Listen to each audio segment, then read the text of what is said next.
Hi, Achim here from InnerSpace Explorers. Today is going to be a bit of a special video. It's basically a reaction video, and no worries, I'm not going into divers react to something like that. But a friend of mine sent me a link to a video, and I watched it, and I thought there's so much information in it that and a couple of these things really relate to the way we train in InnerSpace Explorers and to my beliefs regarding diver training and diver safety, that it's worth talking about it. And at the same time, I want to point out that video to you because it's awesome. And the video is from Dan Orr, who's the president of Divers Island Network, and the video is actually from 2013, and it has only 9,000 views, which is a shame because it's awesome. And I really want to ask you guys to look at that video because he's saying a lot of really great things, and I think he's nailing it. And yeah, so I'll put a link here, and please check out the video. It's almost 45 minutes, but it's worth every second of it. And before I start talking about some of that content, if you like my content, please hit the like button. If you have not subscribed to my channel yet, please do so.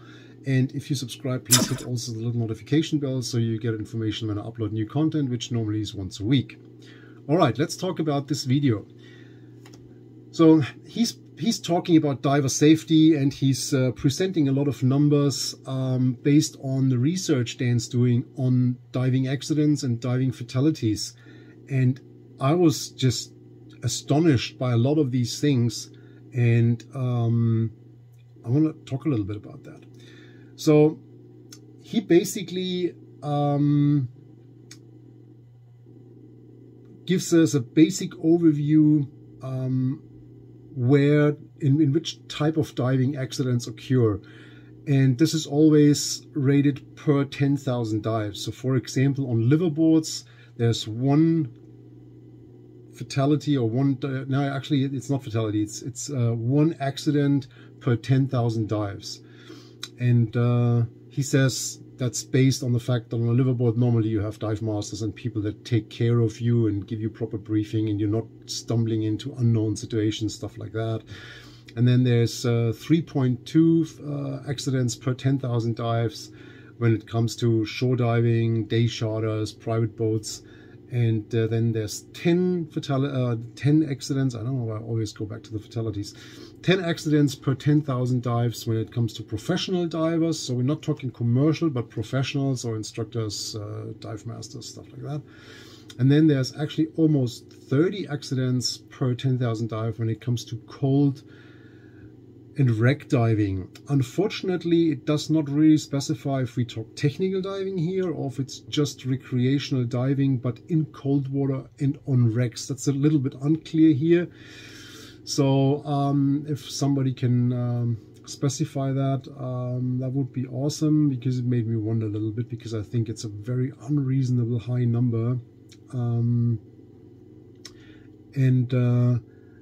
Basically, what he says is that there is a fatality rate of 15 to 20 divers per 100,000 dives, and that the trend of that is going down, which is great.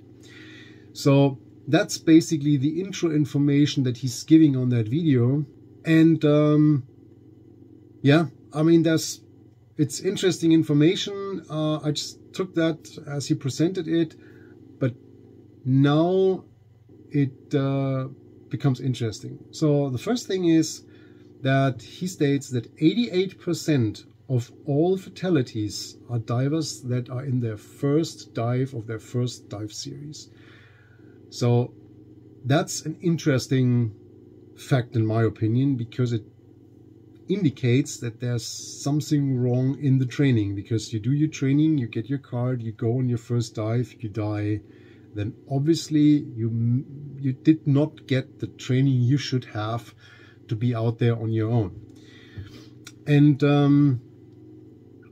now it gets really interesting, because he basically says there's a cascade of things that in the end lead to fatality, and that's all. There's like a trigger, then there's a harmful action, then there's an incapacitating injury, and then finally the cause of death. So he's breaking it down in these 4 steps, which is a little bit I explained in my video, the spiral of death. Put a link here, check it out. So, and he says, and this is now actually the moment where I was like, I need to talk about this. I need to, this is asking for a reaction. The trigger number 1, 41% is out of gas. And I'm like, how can this be? This means out of 100 accidents, 41 are based on the fact that the person ran out of gas. And I never ever will understand how somebody can run out of gas. I mean, forget about the blown O-ring or something like that. Even if that O-ring blows, it doesn't mean like I'm out of gas.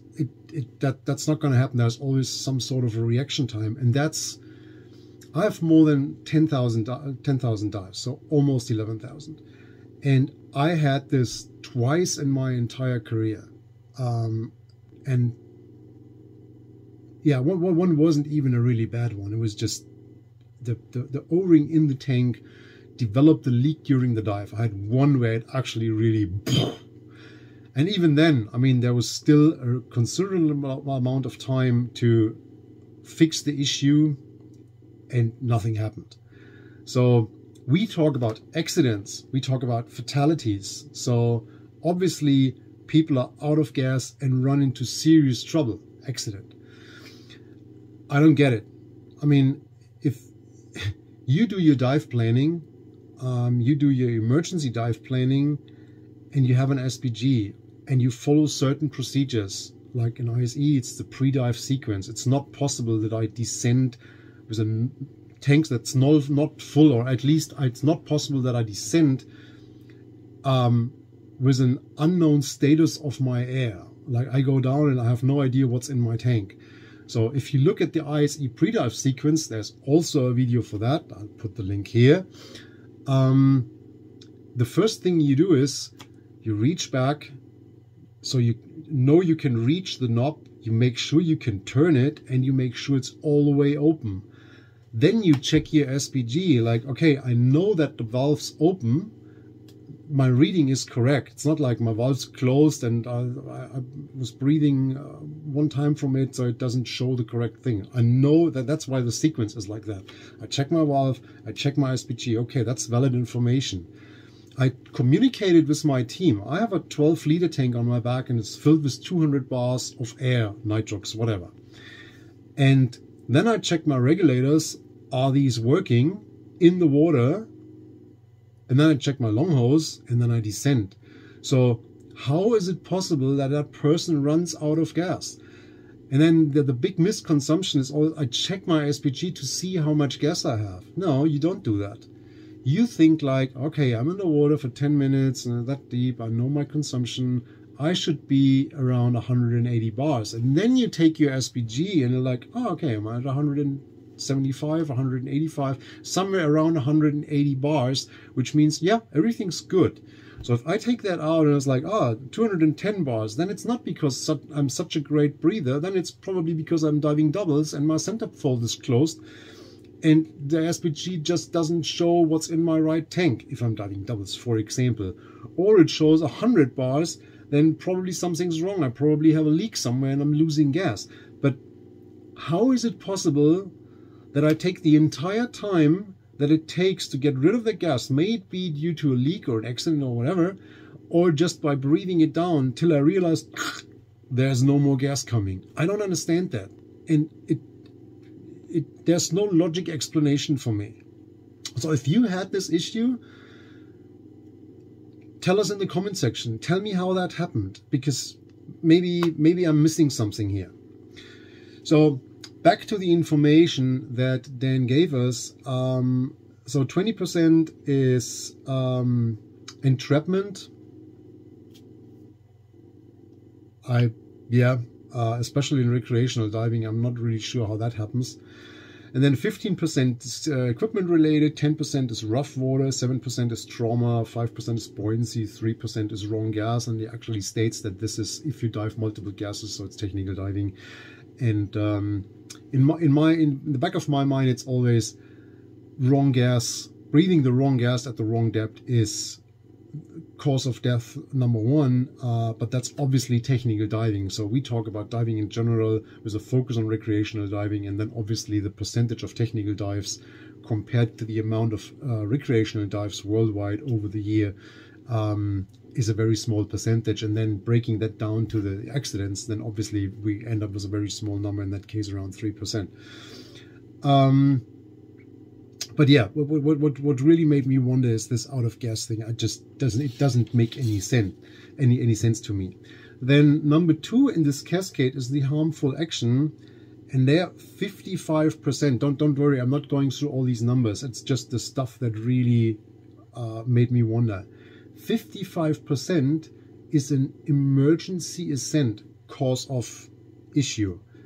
So that implements that people have a problem, and the biggest problem seems to be out of gas, and then they rush to the surface, and then obviously incapacitating injury occurs, and cause of death then is whatever, either bad DCI or you drown while you try to rush to the surface or whatever.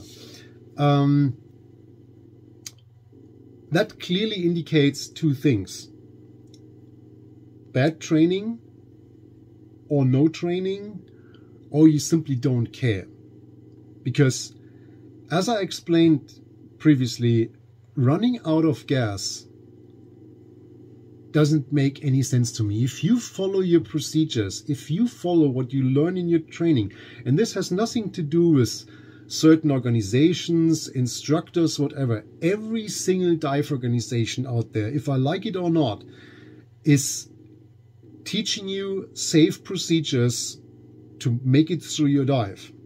Yeah, I may disagree on how do you calculate your backup gas or whatever, but basically every instructor out there, hopefully, teaches you how to plan your gas so you make it back to the surface in a safe way. So obviously you're violating rules if you run out of gas. And then on top of that, if you run out of gas, there is these safety precautions. For example, your partner. If we talk recreational diving, there should be somebody next to you with enough gas to bring you back to the surface together with him or her or whatever. If we talk technical diving or rebreather diving or whatever, you should carry enough bailout to be prepared for that situation. Okay, I'm out of gas for whatever reason. There is backup that I can use to make it back to the surface. So if I rush to the surface, make an emergency ascent, then obviously I did not only do not plan my dive properly and did not check my SPG and did not follow these procedures. On top, I violated a second rule because I don't have a partner or I'm not carrying sufficient bailout, backup, whatever. And now I have to rush to the surface. And as these are the big numbers in these accident reports, that seems to be a common thing. Violate every single rule. I mean, it corresponds very well to what I see when I'm out there somewhere in the Mediterranean or whatever, and I look at these charter boats when I see people doing 40-meter wreck dives and 12-liter single tanks, and then coming up somewhere on their own. But it still makes me wonder, because I mean, it's a little bit like you go skydiving. You would always, I mean, the problem there is so obvious. If I mess up, done. In diving, that obviously doesn't seem to bother people. They take the cheapest training available from the shittiest instructor available. Yeah, if I get a card, I can dive. It doesn't hurt. It's no problem. These numbers indicate it is. So the conclusions that Dan has on this is bad or no training, and that's basically the same what I'm just saying. It doesn't make sense if you received proper training and you follow what you learn in your training. So either you're not trained, or you're not properly trained, or you're simply not willing or able to follow these rules and procedures. Another thing Dan says in his conclusions and his recommendations of how to avoid these things is it is okay to say no. And that's super, super, super important. I've been saying that also in a lot of interviews when people ask me about, are you afraid? How do you handle fear? And that's normally in combination when we talk about the channel dive or something like that. And I always say fear is super important. It indicates you that you're out of your comfort zone. And then obviously that is what should make you say, no, I do not feel comfortable. I think this is outside my comfort zone. I do not want to do that.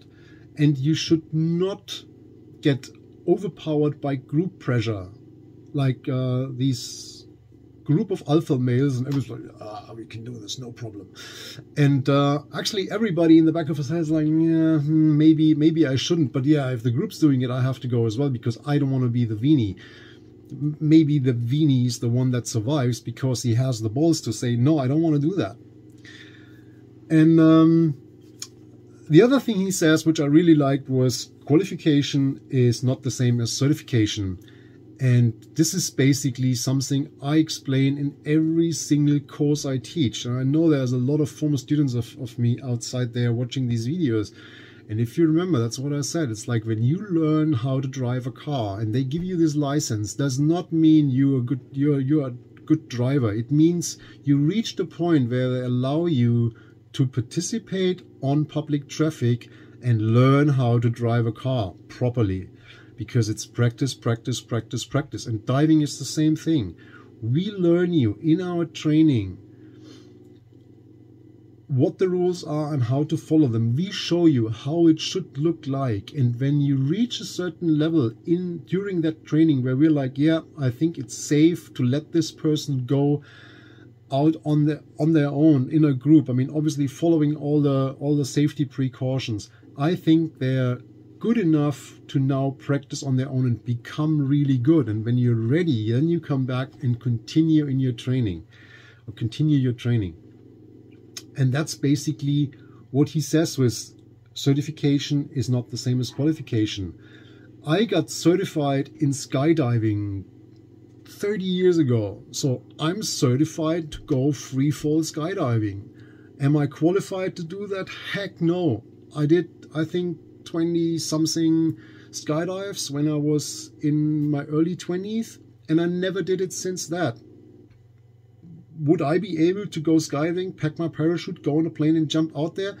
Yeah, I could probably jump out there, but could I handle the free fall and all the steps and procedures to do a safe jump? No, absolutely not. I would have to go back and do full training, get recertified and basically re-qualified because it's gone. So, and then comes a statement that I heavily disagree with. Sorry, Dan, if you watched that video. Technology today makes diving safer than ever. Of course, I know what you want to say with that, or what Dan wants to say with that. The thing is that I'm not a big fan of all these crutches, as I call it. So the dive computer that thinks for you and makes everything safer because it's a substitute for you thinking. That's how I see it. It's a couple of years ago, I can't remember which manufacturer it was, came out with this automatic buoyancy system. So you put the jacket on and the jacket's basically inflating and deflating for yourself. I hate these things because I think it basically tells people, yeah, it's okay to not be able to do these things because you have that crutch that's doing it for you. But if that crutch fails, you're on your own again. And it's one of my favorite things. If I'm on liverboard somewhere or whatever, and I have a group of divers, you ask him certain things like, okay, last dive, we were at 30 meters on that wreck. After 15 minutes, if I take away your computer, what would you do? And they're like, what do you mean you take away my computer? Well, it doesn't work anymore. It shows stupid things. It runs out of battery. You lose it. You crush it. You whatever. It just It doesn't work anymore.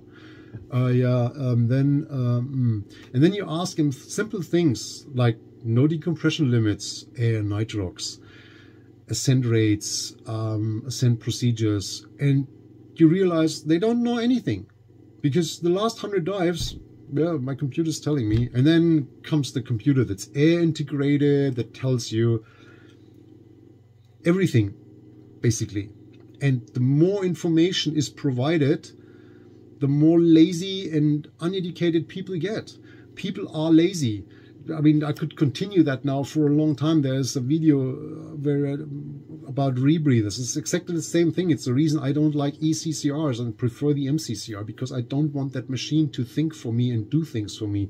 I want to be in control, and I want to be forced to be in control, which means I have to think about my dive. I need to know where I am, why am I here, what's the next possible drama that can happen, and how do I react to that? And if I do that, I'm prepared for this whatever to happen, and I can react to it in an appropriate way, and I'm not being surprised because the equipment throws me in a situation and I have to react to something.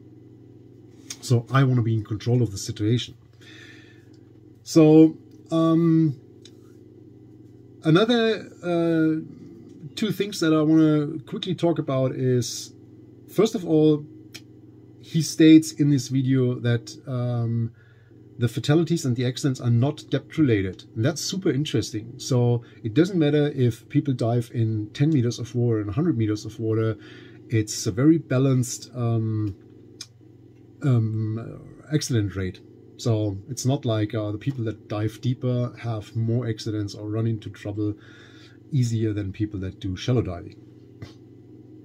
And the last thing is